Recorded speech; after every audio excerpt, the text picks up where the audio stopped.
Romania is practically a virgin land from an archaeological point of view, but lately a series of remarkable findings have taken place. For example, in 2002 the oldest human remains in Europe have been found in a cave appropriately named the Cave with Bones.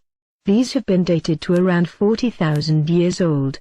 In 2009, 35,000 years old cave paintings, some of the oldest in the world, have been found at the Preistoria cave. The oldest permanent settlement in Europe dating back 11,000 years has been found at Slăcladovi on the Danube River. A similar sister settlement was found on the opposite bank of the river at Lepnskiva in Serbia. The government has recently started highway projects, and the archaeological diggings done on the planned routes have shown just how densely populated the area was during the Neolithic. But still, the most spectacular findings remain those of the Kukutni culture, the oldest civilization in Europe, which would later branch out towards the south and the west in a number of daughter cultures such as the Vinca culture, the Hamanja culture, the Boian culture, and so on.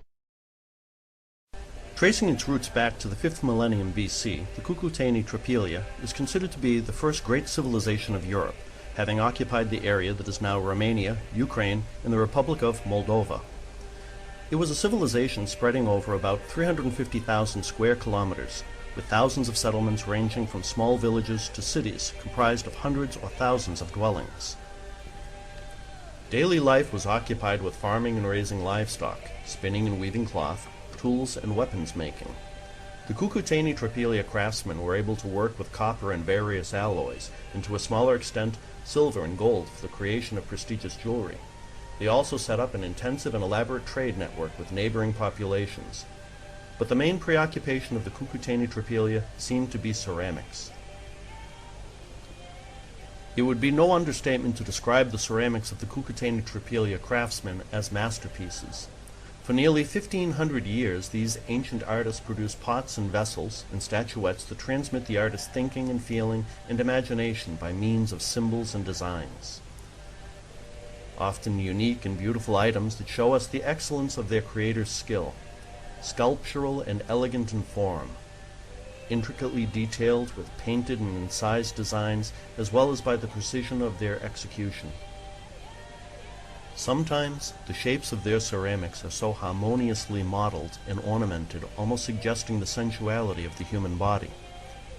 Others follow the rigidity and patterns of cereal production items that were used for everyday use. Many are of animal forms that symbolically confirm the importance of agriculture in their daily life. And many are covered with representations of mythological scenes and were used for religious rites and festivals. Most of the statuettes found in the archaeological excavations probably represented important persons. The faces of the men are long, with outlined noses, and most of the feminine statues are graceful, with long feet. Some are represented naked, while some others are wearing festive costumes, but without any masks on their face. And this is one of the mysteries of the Cucuteni Tripelia culture. Mostly, the masks would be ceremonial in nature, bearing the images of sacred animals, celestial figures, or sacred birds. Many of the statuettes and ceramics are decorated with symbols that have a universal and enduring meaning, being recognized for thousands of years after their production, and some others are decorated with symbols that would only be known in the limited circle of initiates and priests partaking in their magical rites and liturgies. The Cucuteni Tripelia practiced a curious cremation ritual that included incinerating the dead along with his house and its contents, thus returning the deceased to the earth, but also cleansing and sanctifying the location for the next house to be built on that site. But this practice came with a great cost. All the wood needed for the funeral pyres, the reconstruction of homes, along with the wood needed to fire their ceramics, contributed to vast deforestation, and over the course of their 1,500-year existence, negatively impacting their local economy, since resources had to be brought from further and further distances. And later, attacks from nomadic pastoral tribes and neighboring communities coming from the steppe regions of Eurasia are believed to have led to their decline and disappearance altogether. At present, we have more questions than answers about this important Neolithic civilization. The Cucuteni Tripelia did not appear under the conditions of slavery-based societies, as was the case with Sumer in Egypt, but appeared as a result of community relations and trade relations, compatible with the modern ideals of democracy and self-government. The fact that prehistoric European civilization was based on such noble values, democracy and equality, is the most astonishing discovery yet, more valuable than any tangible artifact. This is in stark contrast to the official story we have been taught and shows that the prehistoric European Homo sapiens was not the barbarian half-monkey we have been led to believe it was. The hypotheses presented to us by archaeologists and the false biblical belief that God created only two humans in the beginning, although the Bible clearly says in the story of Cain that other humans were created, have implanted into our subconscious the belief that human development is linear and comes from a singular place. The extraordinary Neolithic artifacts found both in Western and Eastern Europe, which show that these humans were not inferior to us in any way, force us to rethink the prehistory of Europe and the origins of humans in Europe.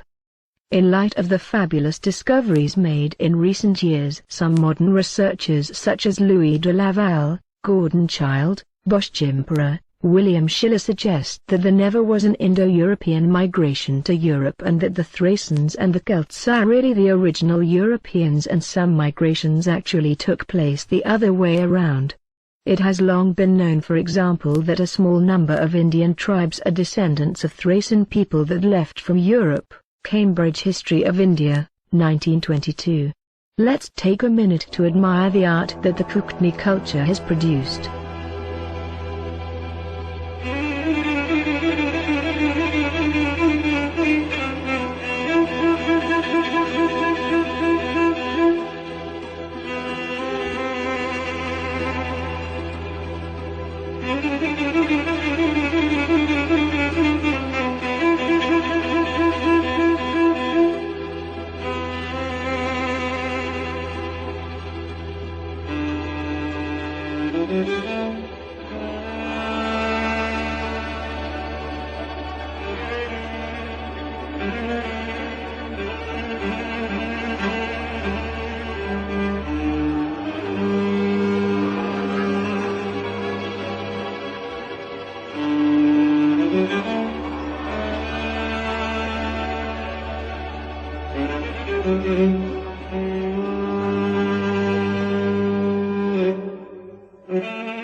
Metallurgy was also a preoccupation in the Kootenai civilization and the other cultures that branched out of it, and that's not all. During the 2011 works on a new highway in the Sibiu County in Romania, the oldest Neolithic settlement in Romania was found, and among the artifacts recovered was also an iron chariot, along with the wooden wheel found in Ljubljana and the wheeled bull belonging to the Kootenai culture. This makes Europe the most likely place for the invention of the wheel. So indispensable are wheels to everyday life that many imagine the wheel was invented early in human histories and probably hewn out of stone. However, archaeology shows that for much of human history the wheel simply wasn't necessary and therefore wasn't invented. So just how old is this cyclotory shape?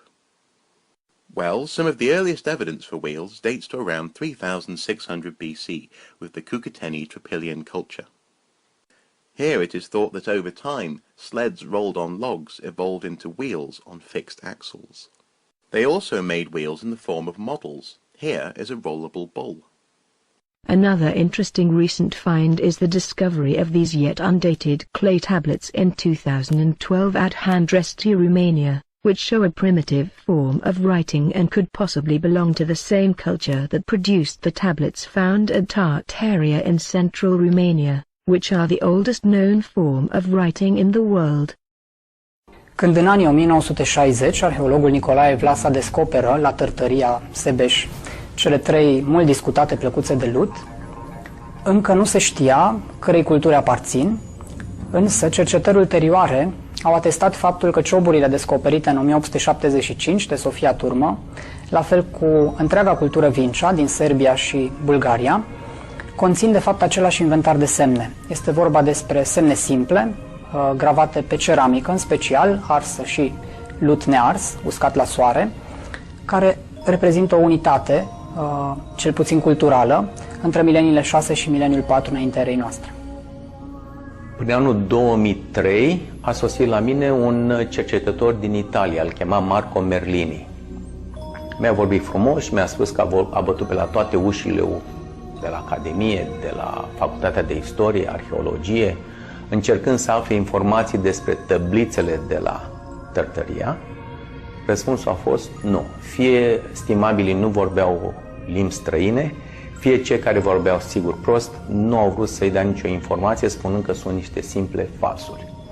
Cineva mai amabil însă l-a îndreptat, l-a îndemnat să vină la mine, la Congresul de Ecologie, care aveam undeva la Intercontinental. Am venit, am vorbit cu el, chiar am devenit prieteni și mi-a spus că el are un studiu îndelungat de câțiva ani pe cultura Vincea, în care a găsit peste 300 de mărturii cu scrisul din această civilizație, fie pe simple cioburi, fie pe obiecte de cult, statui. A avut amabilitatea să-mi arate studiile lui pe internet și atunci, anul următor, am făcut un congres care l-am numit Tărtăria, cred că a fost în 2004. Cu acea ocazie am și ridicat un monument în cinstea primei apariții a scrisului în lume la Tărtărie. Greutatea de care ne-am lovit am constat în faptul că nu puteam să datăm acele tăblițe cu carbon radioactiv, deoarece cercetătorii le arseseră și le spălase ca să vadă mai bine scrisul. Și în felul ăsta orice informație care putea să fie obținută cu carbonul radioactiv a fost distrusă. Puțin dezamăgiți, am avut o idee care la momentul ăla mi s-a părut o idee deosebită și continuu să o cred. Am spus, împreună cu tăblițele s-au găsit și niște oase îngropate. Dacă oasele au fost îngropate împreună cu tăblițele, înseamnă că vechimea tăblițelor trebuie să fie cel puțin egală cu a persoanei care a fost îngropată, dacă nu chiar și mai veche. Următorul pas a fost să obținem acele resturi osoase. Cum cercetătorii de la Cluj nu au fost exact foarte prietenoși și favorabili acestei idei, cum împins la șah un pion ca să faci regine, l-am împins în față pe Merlini. Merlini, un străin care a sosit acolo, i-a impresionat și cu multă dificultate a obținut câteva resturi osoase. A fugit cu ele la Roma, cineva a plătit pentru acest studiu și studiul a fost foarte clar. 7500 de ani vechime, cu carbon radioactiv. Ba mai mult, au găsit că acele oase aparțineau unei femei și nu unui bărbat preot, cum se crezuse înainte. Femeia era puțin șchioapă. Și sigur am publicat aceste informații într-una din numerele lui Dacia Magazine. Deci dintr-o dată, pentru prima oară, tablițele au putut să fie datate. Puțin indirect, dar sunt datate. Cu toate că arheologii îmi spuneau, stratigrafic, domnule doctor, vă spun eu, ca specialist, nu pot să fie mai vechi decât 2000 de ani înainte de Hristos. Dar dintr-o dată descopeream că scrisul de la Tartaria este cu 2000 de ani înaintea celui sumerian. Cea mai veche scriere sumeriană a căzut, a venit scrierea la Tartaria, confirmată încă din 1961 de Institutul de Arheologie de la Moscova, preluată ulterior de către americani în 1970 și confirmată că este cu 1000 de ani mai veche decât cea mai veche scriere sumeriană. Ele sunt amintite în primul volum din Istoria românilor, publicat sub egida Academiei Române, începând din anul 2001. Sunt și reproduse cele 3 tablițe, sunt descrise din punct de vedere arheologic, este descris situl, toate celelalte artefacte descoperite în același loc. Dar autorul, un cercetător de la Institutul de Arheologie din Iași, ajunge la concluzia că soluționarea acestei probleme, deci realizarea, formularea unei concluzii științifice privind scrierea de la Tartaria, nu poate fi rezolvată decât așteptând noi descoperiri și noi ipoteze de interpretare. Acum, în același an, în anul 2001, la Paris, la editura Flammarion, apărea o istorie a scrisului, Histoire de l'écriture, de l'ideogram,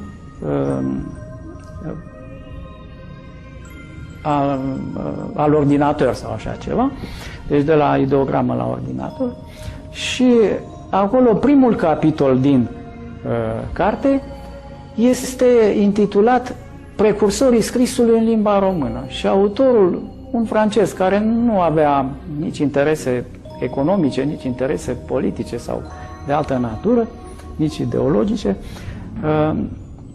afirmă răspicat că scrierea de la Tartaria ocupă un loc extrem de important în istoria scrisului mondial. Și nu întâmplător, primul capitol este dedicat culturii Turdaș-Vincea și în cadrul acestei culturi, tablițele de lut de la Tartaria sunt prezentate acordându-li se importanța lor, fără a se mai aștepta alte descoperiri și ipoteze de interpretare, cum încercăm noi să amânăm întotdeauna. Și să nu recunoaștem valoarea propriilor descoperiri. Tablițele de la Tartaria, de fapt, se găsesc în mai multe muzee occidentale. La muzeul din Graz se pare că ele se găsesc într-o vitrină cu totul aparte, în timp ce la muzeul de istorie și arheologie din Cluj se găsesc undeva într-o vitrină în care se spune scrieri de tip sumerian. Cel puțin așa era acum câțiva ani când am trecut pe acolo. Dacă urmărim cu atenție cele 3 tablițe de la Tartaria, o să observăm în tablița mare circulară, rotundă, 3-4 semne care sunt prezente și în cultura Vincea din sudul Dunării, în special în Serbia și câteva locuri din Lepinski Vir, Bulgaria.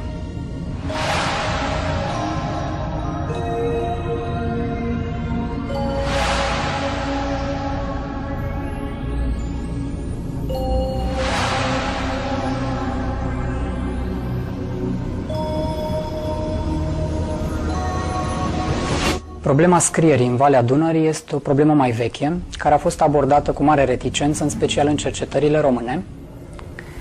Însă există o tradiție, poate de peste 100 de ani, care ar trebui menționată. În primul rând, în 1875, niște țărani din Sebeș, din satul Turdaș, au semnalat învățătorul că s-au descoperit în malul Mureșului niște cioburi. Este vorba despre cioburi pe care arheologul Sofia Turmă le-a adunat în Lădițe. La vremea respectivă, cu excepția lui Cezar Boliac, arheologia română nu avea o cercetare și o metodă. Cioburile au fost puse în Lădițe și sunt depozitate până astăzi în subsolul Muzeului de Istorie de la Cluj.